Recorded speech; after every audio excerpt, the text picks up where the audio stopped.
Hello guys! Kumusta na po kayo? Welcome back po ulit sa Luto Pinoy sa Amerika. And for today's video po, tayo po ay magluluto ng authentic Kapampangan sizzling pork sisig. Kasi napansin ko po yung mga videos ko, almost 300 na po yung gagawa ko, pero wala po akong pork sisig na recipe doon. So ito po, isi-share ko po sa inyo ang aking recipe ng pork sisig. Napakasarap po nito guys. Lagi po namin to niluluto sa Pampanga kasi Kapampangan po ako, taga Apalit, Pampanga po ako. Kaya po, hindi po nawawala ito sa aming mga okasyon. Ito guys, isi-share ko po sa inyo. Umpisan po natin sa ating karne. Meron po tayo dyang tenga ng baboy, yung pisngi or yung tinatawag nilang maskara na may kasamang nguso, chicken liver. Maglalagay po ako ng konting laman para naman po hindi siya puro taba. At pag pinakuluan na po natin ang ating karne, meron po tayo dyan tubig, pork cube para po mas malasa, black ground pepper, tsaka salt, at yung ating onion, bay leaves, at tsaka yung ating garlic. Tapos, ilalagay naman po natin itong mga sangkap na ito sa ating sisig. Meron po tayong soy sauce, red onion para po mas masarap siya. Tapos po ang ating siling labuyo at ang siling jalapeno. Dalawang klase po ng siling ating gagamitin. Ito po yung ating calamansi juice, black ground pepper at saka salt. Pag-check nyo na lang po sa description below, lahat po naman kakailanganin natin sangkap, ililista ko po lahat doon. At sa mga bago po dito sa aming channel, sana po mag-subscribe kayo sa Lutong Pinoy sa Amerika at pag-check nyo po yung other videos namin. Mag-umpisa na po tayo sa ating pagluluto nitong ating napakasarap na authentic Kapampangan sizzling pork sisig. Salamat po! Dito po sa ating pot, ilagay po natin yung mga karne.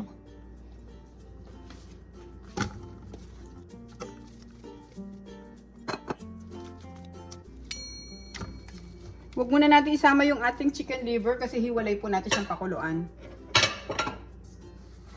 Tapos lagay po natin yung mga sangkap. Lagay natin yung ating pork cube.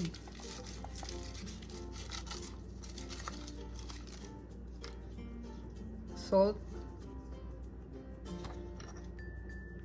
Black ground pepper.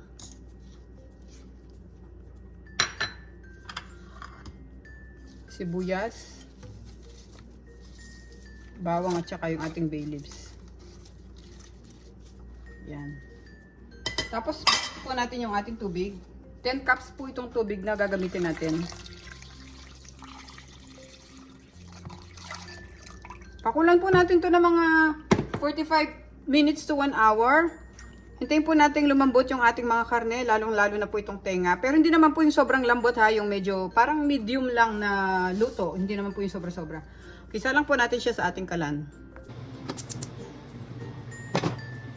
Takpan natin siya at mag-timer tayo ng mga 45 minutes to 1 hour. I-check na lang po natin siya mamaya. Tingnan natin kung malambot na. Okay?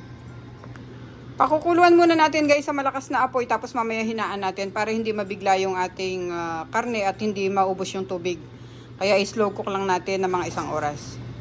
Habang hinihintay natin yung ating karne, ilagay na rin natin itong ating chicken liver sa ating pot. Pakukuluan na rin natin siya. Lagyan natin ng konting tubig, mga 2 cups. Tapos lagay tayo ng konting asin.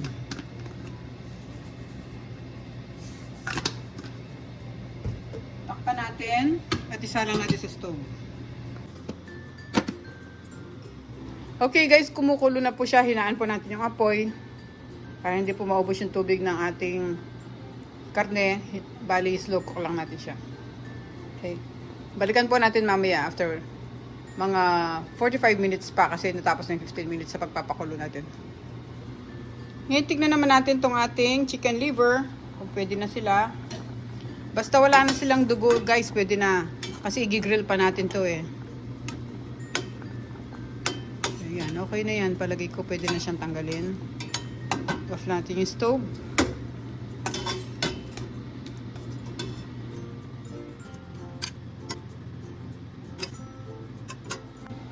Okay guys, may 15 minutes na lang tayo natitira sa ating timer.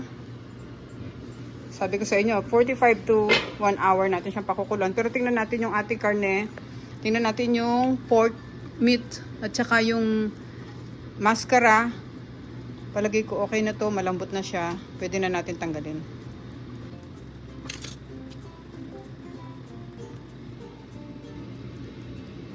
Yan. Yung laman lang at saka yung pisngi lang ang tatanggalin natin guys kasi malambot na. Iwanan pa natin yung pork ear ng mga 15 minutes pa. Tapusin na natin yung 1 oras. Ito yung kanyang mascara. Yan, no? Malambot na. So, tanggalin na natin. Kasi i-grill. Tignan nyo, sa sobrang lambot na tanggal na siya.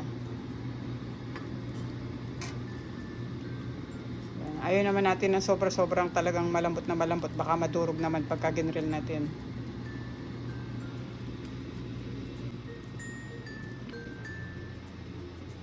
Yan. Ngayon, iwanan pa natin to kanyang pork ears. Kasi hindi pa sila ganun kalambot. Mga 15 minutes tapusin na natin sila. Okay. Medyo matigas pa. Takpan ulit natin.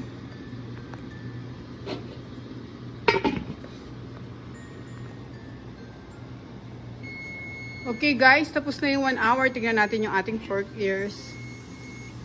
Pwede na yan, tatanggalin na natin at i-off na natin yung stove para ma-grill na natin yung ating mga karne. Lambot na yan, ha.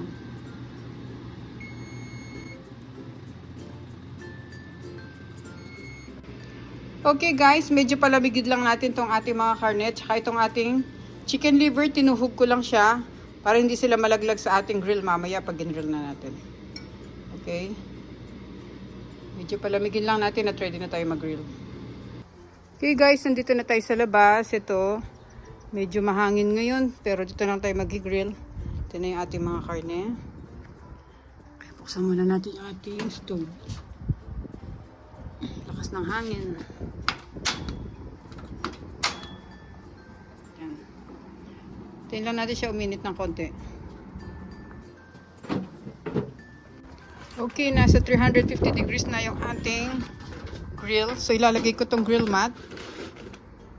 Yan. Lagay natin yung copper grill mat para hindi masunog yung ating mga karne. Lagay na natin.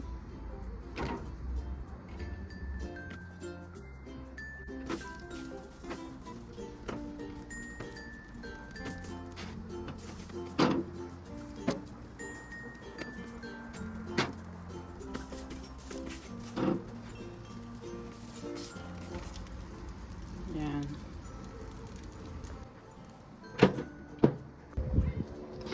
Buksan natin.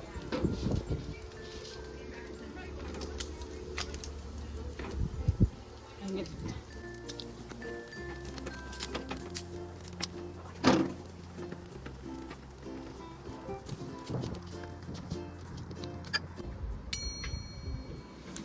Check ulit natin. Yan na sila. Pero guys, parang hindi masyadong na ano dito sa mat, kaya tatanggalin ko na lang siguro. Kasi maganda yung talagang meron silang smoky flavor at saka ano, tatanggalin na lang natin. Okay?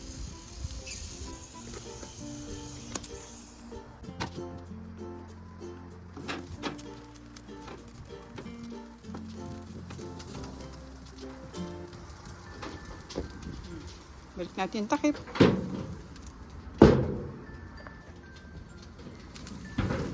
Yan lang ang problema kasi pagka wala siyang mat, yung usok ng ating grill. Tingnan nyo.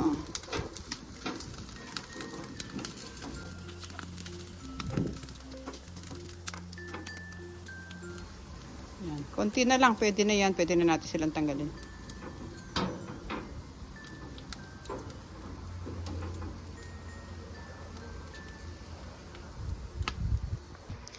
Okay, check na natin sila.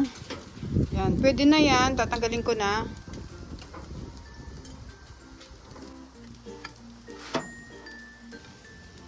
Off ko muna pala yung stove. Para hindi mag-apoy.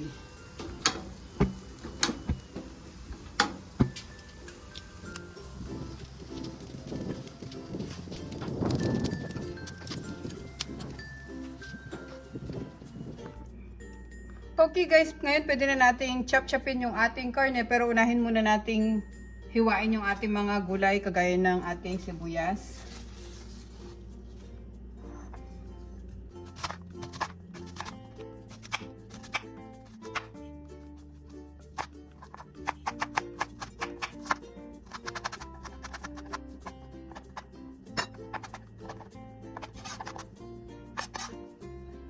Then, sunod po natin yung sili.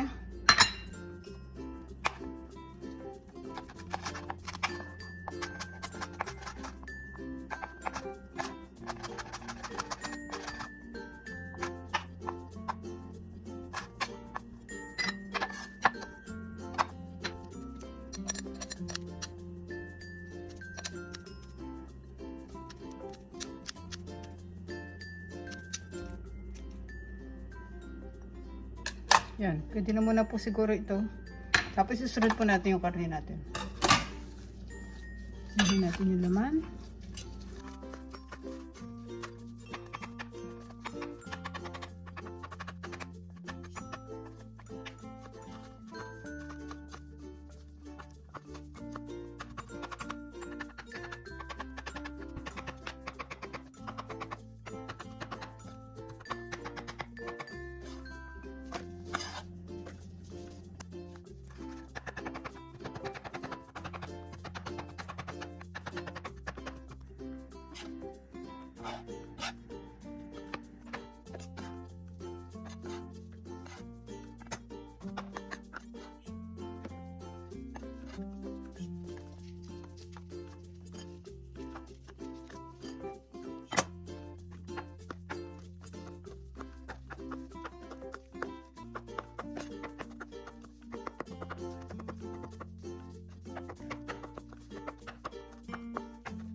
Itong atay guys, kailangan pinong-pino natin siyang hiwain kasi or chop-chopin kasi hindi tayo maglalagay ng mayonnaise dito sa ating sisig.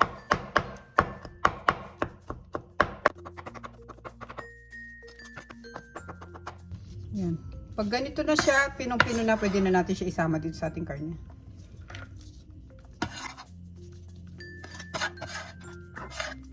Okay guys, ito na, na-chop na natin lahat yung ating karne at pinong-pino na sila. Ngayon, pwede na natin ilagay yung mga sangkap niya. Lagyan na natin yung ating red onion. Sili. Sili labuyo. Lagyan natin siya ng black brown pepper. Kalamansi juice.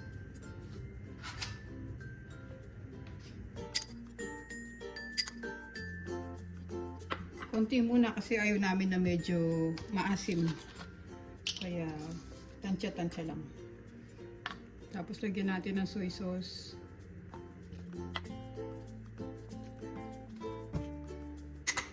At drizzle pa tayo ng konting asin.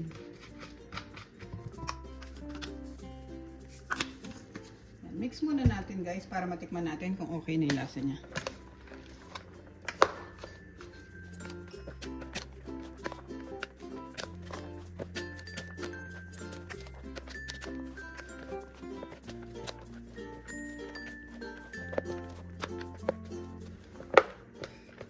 Kuha tayo ng kutsara, tikman natin.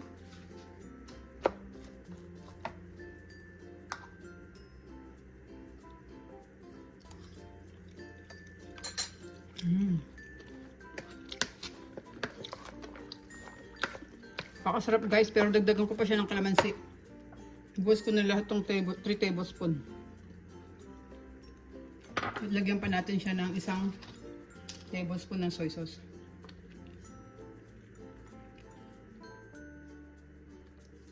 Yan. Haluin ulit natin.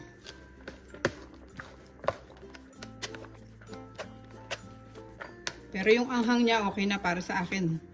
Kasi ayaw naman namin na sobra-sobrang maanghang kasi yung bata hindi niya makakain. Okay. Ready na natin yung ating sizzling plate. Okay na tong ating sisig. Okay, buksan natin yung stove para sa ating sizzling plate. Paghira na natin siya guys ng butter habang di pa siya masyado mainit. Kasi mamaya magtatalsik yung butter natin. Yan, okay na yan. Yan. Pag mainit na siya, medyo hinaan lang natin yung apoy. Tapos pwede na tayo maglagay nitong ating sisig sa ating sizzling plate.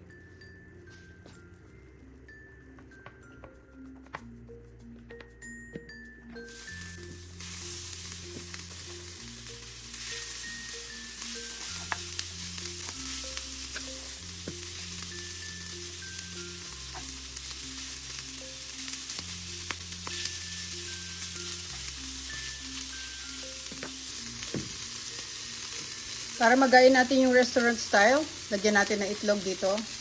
Ay, naglagay ako ng space. Lagyan tayo ng isa itlog.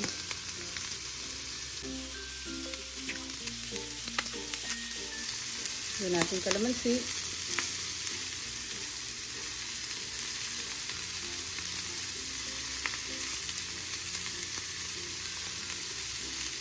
Ating sili.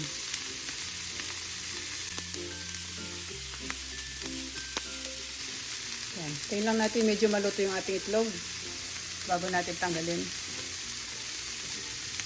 Okay guys, ito na po yung ating sisig. Maraming salamat po ulit sa panonood. Sana po nagustuhan nyo po yung ating recipe for today. Napakasarap po nito guys at sigurado po magugustuhan ng pamilya nyo. Ito po yung ating authentic Kapampangan sizzling pork sisig. Salamat po guys. Ingat po tayong lahat. Kain na po tayo.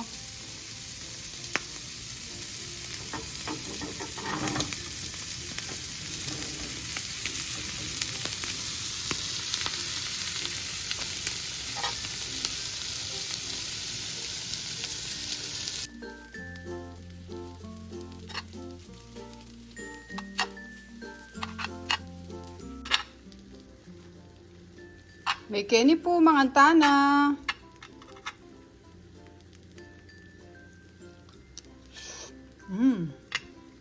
Yaman po.